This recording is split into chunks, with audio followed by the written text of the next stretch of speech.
Alors, je vais commencer peut-être par des éléments de langage qui sont tout simples et qu'on connaît tous, mais je trouve qu'ils introduisent bien ce sujet du rapport qu'il peut y avoir entre la voix, l'audio, et puis la confiance, la vérité ou l'authenticité. C'est d'abord donner sa parole. C'est quelque chose qu'on dit facilement. Quand on donne sa parole, c'est qu'on attend de la confiance peut-être de celui à celle à qui on la donne. On dit aussi d'une personne de confiance que c'est une personne de parole. Et puis quand il y a des problèmes, des disputes, on dit souvent parlez-vous.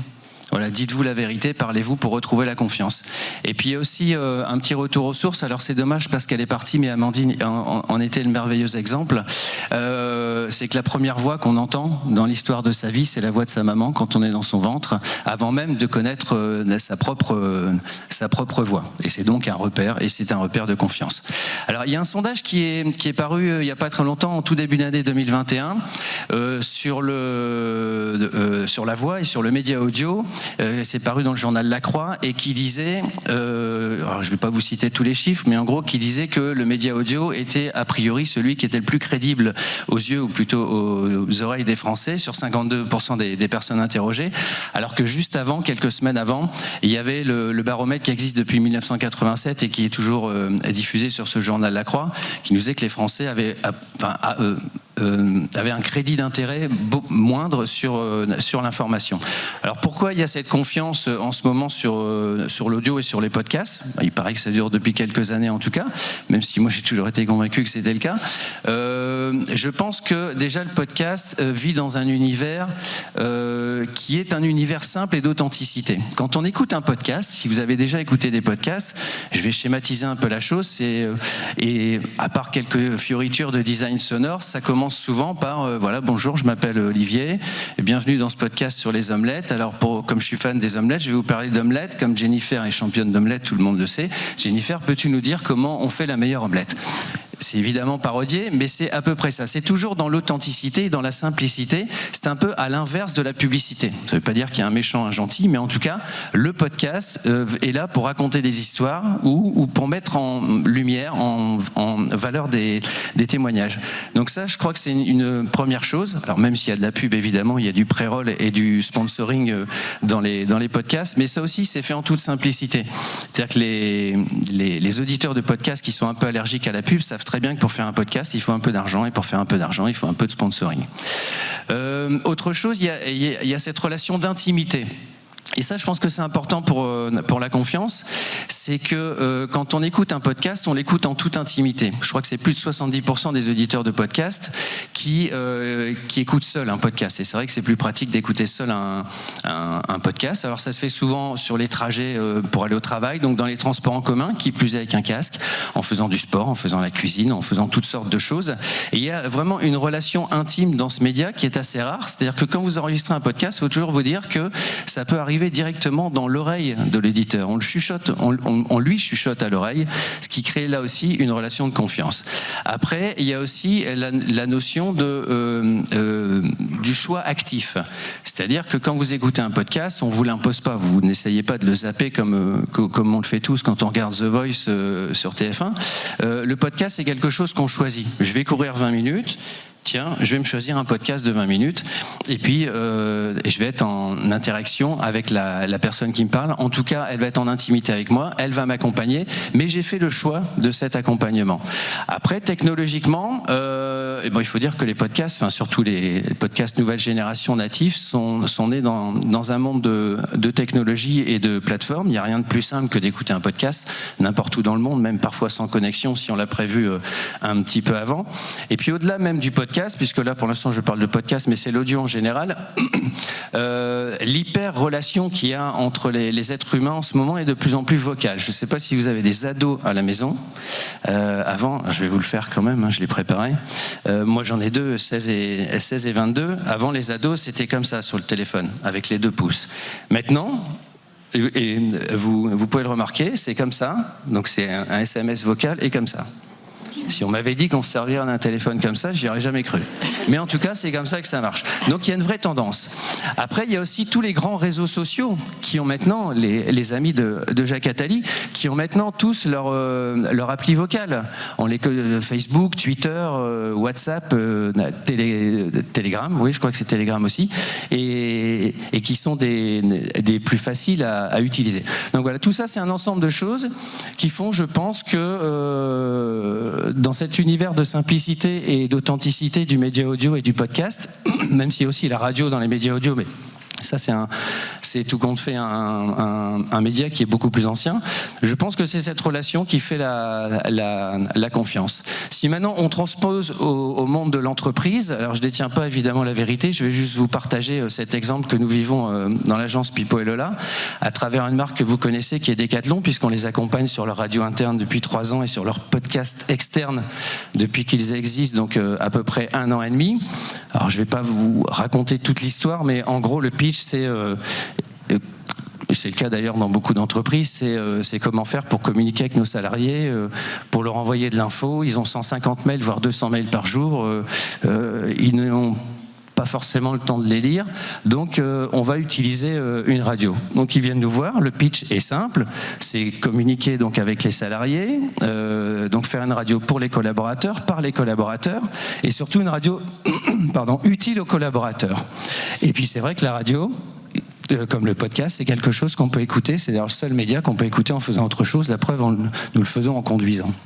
Donc c'est quand même assez important. Et donc, partage de bonnes pratiques sur cette radio Decathlon, partage de passion sportive, mais un exemple très significatif sur le sens que peut avoir une radio en entreprise. Un ingénieur produit passe 2 ans avec son équipe à créer une mousse pour des chaussures de marche qui est très performante, qui est miraculeuse. Elle permet de marcher 20 km sans se fatiguer, sans avoir d'ampoule. C'est magique. Et ça, il faut le faire savoir aux clients, évidemment, pour vendre le produit. Il y a donc la publicité, évidemment, qui existe, mais aussi, il faut le faire savoir au vendeur qui est en magasin et qui, lui, est face aux clients en permanence. Alors, on peut téléphoner à tous les vendeurs du rayon running, mais il y a 330 magasins Decathlon, donc ça va être un petit peu long. Donc là, ce qu'on a fait, c'est que sur Radio Moquette, et c'est juste un exemple, sur Radio Moquette, l'ingénieur produit, avec les membres de son équipe, s'il le souhaite, va être interviewé sur la radio. Alors je dis Radio Moquette, c'est parce que c'est la radio des collaborateurs Decathlon, va être interviewé par François du rayon running du magasin de Bordeaux, par exemple. Donc il y aura vraiment un échange de vérité et de spécialistes, mais qui pourra être écouté par tous en même temps, à Strasbourg, à Brest, à Lille. Voilà comment ça se passe. Et ça, je pense que c'est un vecteur de vérité, de confiance, parce qu'il n'y a pas de discours descendant. C'est un échange entre l'inventeur et le presque consommateur, en tout cas celui qui est devant les consommateurs. Concernant les podcasts externes, c'est un autre moyen de prendre la parole. Le but de Decathlon était et ça l'a toujours été, de mettre les 80% des Français au sport, donc à travers des conseils de sportifs et à travers des histoires de sportifs. 98%, je pense, des personnes interrogées sont des collaborateurs Decathlon. Ça crée d'abord la fierté des équipes, mais ça crée aussi la crédibilité de la marque. Et puis en plus, ils sont tout à fait légitimes pour prendre la parole, puisqu'il y a un panel de sportifs qui est assez incroyable chez eux. Et donc ils prennent la parole, ils sont interviewés en toute simplicité, donnent des conseils, ils racontent un périple de 340 km pour le Tour des Géants en Italie.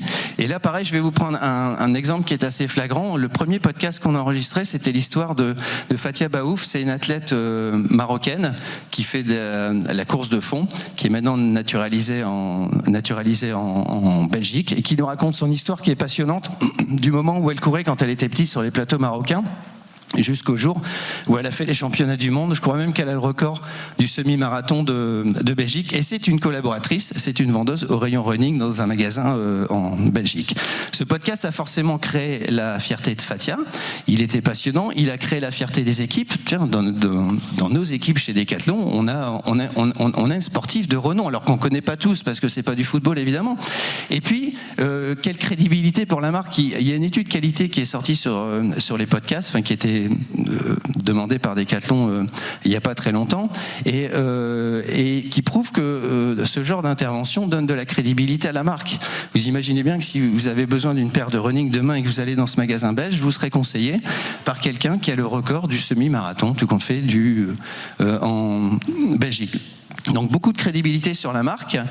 Beaucoup d'interactions entre les équipes concernant la radio interne. Et puis il y a une dernière chose que je voulais dire aussi à propos de ce média audio, et cette fois-ci c'est peut-être plus pour les dirigeants. Je pense que, alors je ne sais pas si Michel Abaléa écoute tous les jours la radio de son entreprise, Radio Moquette, mais en tout cas quoi qu'il arrive, il y a un vrai intérêt pour connaître ses équipes et savoir ce qui se passe dans son entreprise. Surtout quand elle est menée comme ça, un peu sans filtre, ouverte à tous et en toute transparence. Parce que on est déjà moins impressionné devant un micro que devant une caméra. Il y a beaucoup d'interviews qui se font par téléphone, donc la parole est assez libérée. Et c'est toujours intéressant, c'est forcément intéressant de bien connaître son entreprise quand on est dirigeant. Et puis c'est surtout intéressant quand on décide sur un média de prendre la parole pour la redistribuer, en tout cas pour la partager, de la partager au plus grand nombre. Parce que je pense que sur un sujet, mais c'est comme ça depuis toujours, il faut multiplier les sources pour connaître la vérité. Plus on a de témoignages sur un sujet, plus on s'approche de la vérité. Il faut savoir, puisqu'en ce moment c'est l'Euro, je vous le dis, si vous écoutez une foule chante toujours juste. Vous allez au Stade de France, par exemple, si ça chante la Marseillaise, ça va chanter juste. Si vous rapprochez le micro d'un joueur, d'un entraîneur ou de quelqu'un du public, en général, ça chante très très faux. Et pourtant, la foule chante toujours juste. Donc ça prouve qu'on s'approche toujours de la vérité, plus on partage la parole. Et puis je finirai avec un exemple un petit peu symbolique et puis un petit peu rigolo, puisque je pense aussi que donner la parole et surtout écouter, comme le disait Jeanne tout à l'heure, ça permet d'entendre arriver les choses. Et je pense qu'on entend arriver les choses avant de les voir arriver. Je vais prendre l'exemple d'un Indien et d'un cow-boy. Ils sont tous les deux méchants, c'est des GAFA, comme aurait pu nous le dire Jacques Attali, et ils attendent le train pour attaquer le train. Le cow-boy va regarder, il va voir arriver le train, il aura à peu près 5 minutes pour se préparer. L'Indien va coller son oreille sur les rails, il va entendre le train arriver un quart d'heure avant le cow-boy, il aura plus de temps pour se préparer. Donc je pense qu'il y a tout intérêt à écouter, parce que c'est la principale qualité. Là on parle de confiance et puis on parle de voix, mais je pense que la principale qualité de quelqu'un qui prend la parole, c'est de savoir écouter les autres. Merci de m'avoir écouté.